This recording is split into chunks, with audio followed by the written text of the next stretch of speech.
সন্তোষপুর জোড়া ব্রিজে যখন ভাড়া থাকতাম তখন থেকে ইচ্ছা ছিল নিজেদের একটা বাড়ি হবে, নিজেদের একটা ছাদ থাকবে, নিজেদের একটা উঠোন থাকবে যেখানে অনেক ফুলের গাছ লাগাবো, যেখান থেকে ফুল তুলে আমি পুজো করব। স্বপ্ন দেখতাম ঠিকই, বাট এই ধরনের জিনিস পসিবল হবে ভাবিনি, কারণ কলকাতার বাজারে বাড়ি কেনা অসম্ভব জিনিস। তো কলকাতার সাইডে যে এই ধরনের প্রজেক্ট হবে ভবিষ্যতে গিয়ে, সেটা কখনো ভেবেছিলাম সন্তোষপুর জোড়া ব্রিজে থাকি, আর একটু বেশি সাউথের দিকে হয়তো কোনো একটা ফ্ল্যাট নেব। কিন্তু কলকাতা ছাড়িয়ে দক্ষিণ 24 পরগনা এরকম একটা বাংলো প্রজেক্ট হবে, মানে যেখানে ডুপ্লেক্স বাড়ি পাওয়া যাবে কেনার জন্য, আর সেখানে একটা সুন্দর মনোরম পরিবেশ থাকবে, সেখানে এত বন্ধু বান্ধব, তাদের সাথে এত দারুণ একটা বন্ডিং তৈরি হবে, বিশ্বাস করুন একদম ভাবিনি। এখন দুর্গাপুজো, কালী পুজো, সরস্বতী পুজো যাই হোক না কেন, মনে হয় যেন এখানেই থাকবো, আর কোথায় যাওয়ার নেই।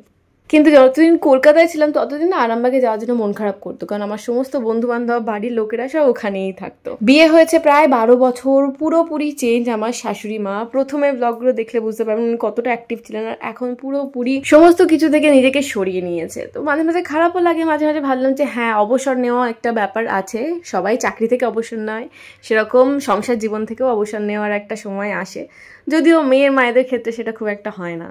শুধু এটুকুই হয়, মেয়ের মায়ের সাথে মেয়ের বাবাকেও হাত লাগাতে হয় সংসার সামলানোর জন্য। এটাই বোধহয় নিয়ম, কিছু করার নেই। তো আমি প্রায় এখানে আসার 4 দিন পরে পুজো করতে শুরু করেছি, এসে মাই করছিল। তো সেই জন্য মা তো আর অত ভালো করে পরিষ্কার করে ঠাকুরকে স্নান টান করিয়ে করতে পারে না, সেই জন্য আজকে আমার একটু বেশি টাইম লেগেছে পুরো ঠাকুরের জায়গা পরিষ্কার টরিষ্কার করে, ভালো করে স্নান টান করিয়ে, সমস্ত কিছু মুছে টুছে আজকে পুজোটা করেছি। আর মনটা না ফ্রেশ লাগছে পুজোটা করে।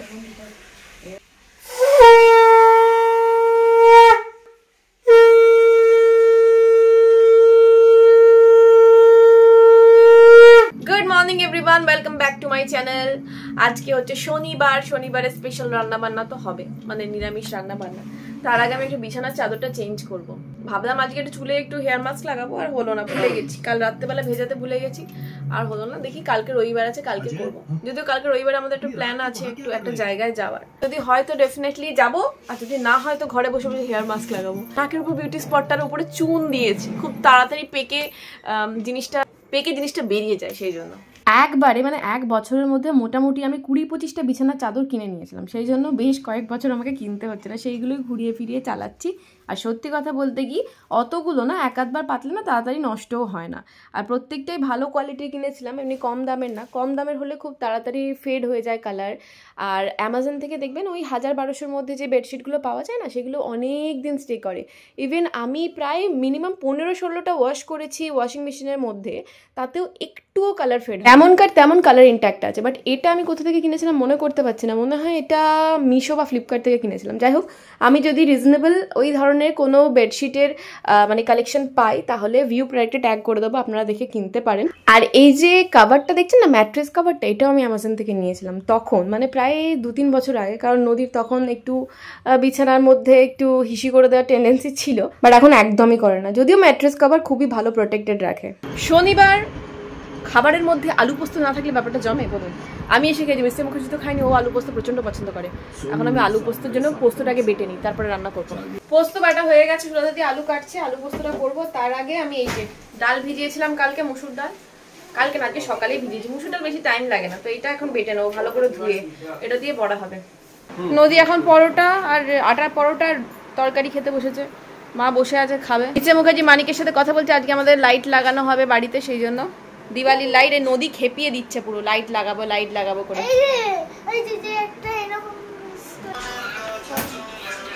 বাজারে পাট শাক এখন আর আছে কিনা জানি না, হঠাৎ করে পাট শাক দিয়ে মুসুর ডাল খেতে ইচ্ছা করছিল, কিন্তু পাট শাক মনে হচ্ছে না এখন পাবো। এখন তো কলমি শাকের বাজার, ফুলকপি উঠবে, শীতকালে স্পেশাল পালং শাক উঠবে। পাট শাক ভরপুর গরমেই ভালো। তবে কিছু কিছু পাট শাক না আবার কেমন না তেতো হয়, আমি জানতাম না তেতো পাট শাকও পাওয়া যায়।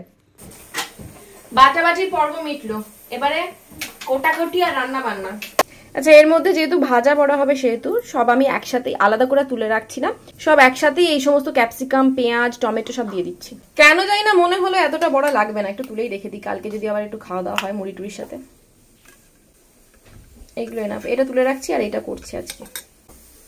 দিয়ে দিলাম ক্যাপসিকাম কুচি, নুন দিচ্ছি পরিমাণ মতো, হলুদ দিলাম অল্প একটু, রংটা ভালো হবে। টমেটো কুচি দিচ্ছি, পেঁয়াজ কুচি দিলাম, একটু আদা কুচিও দিলাম, কাঁচা লঙ্কাটা বাকি আছে, এবার দিয়ে ভাজতে শুরু করবো।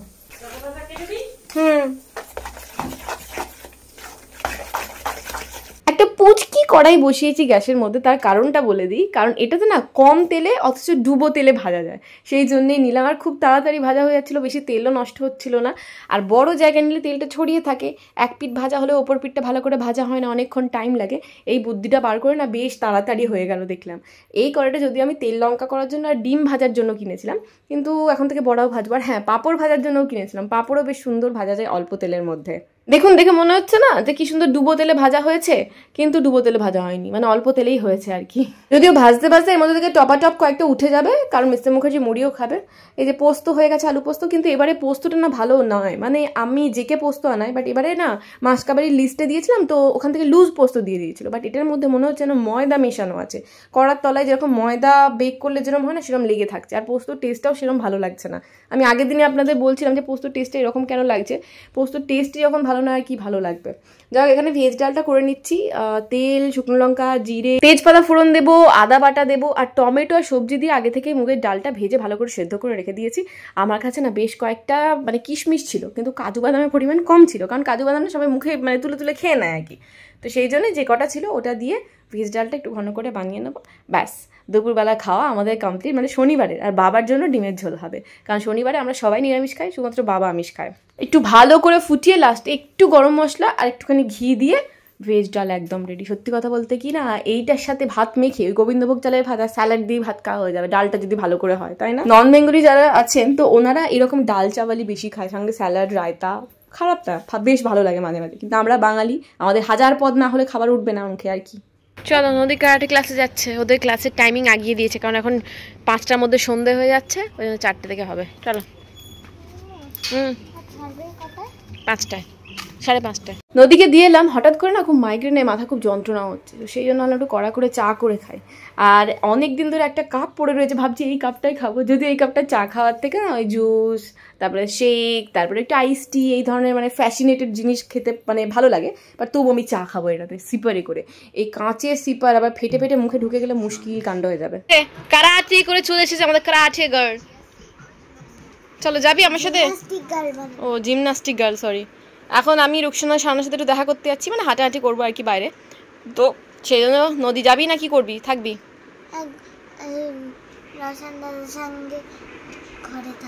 আমি একটা শর্ট শ্যুট করছিলাম, দিয়ে উঠে সবাইকে খেতে টেতে দিয়ে সন্ধ্যে টন্ধে দিয়ে এখন ভাবছি যাবো।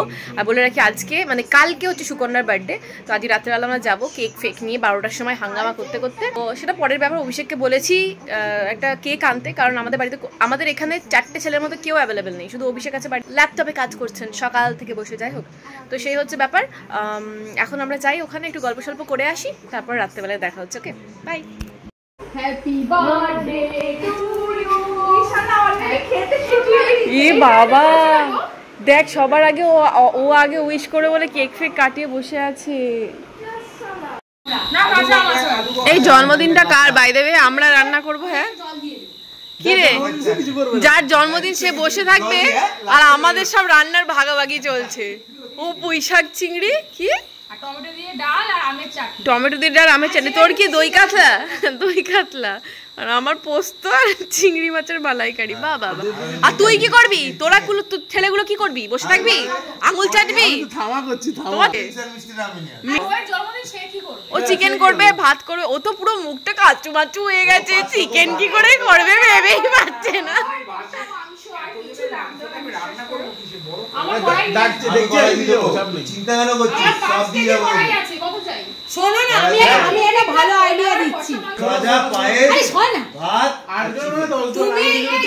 আরে ওকে বলতে দে রে। তুমি 1.5 কিলোটা বানাও, বাকি 1.5 কিলোটা পূজাকে পোস্ট। আমার বানানো মাংসটা একটু খাবেই না। মাংসটা তুই বানা, তুই কিছু ক্যান্সেল করে দাও। পোলাও আর কষা মাংস না, খাবো না, মানে ও করবে না। না হবে না, গ্র্যান্ড হবে কালকে। মার বসলে আমি দিয়ে যাবো কড়াই। এই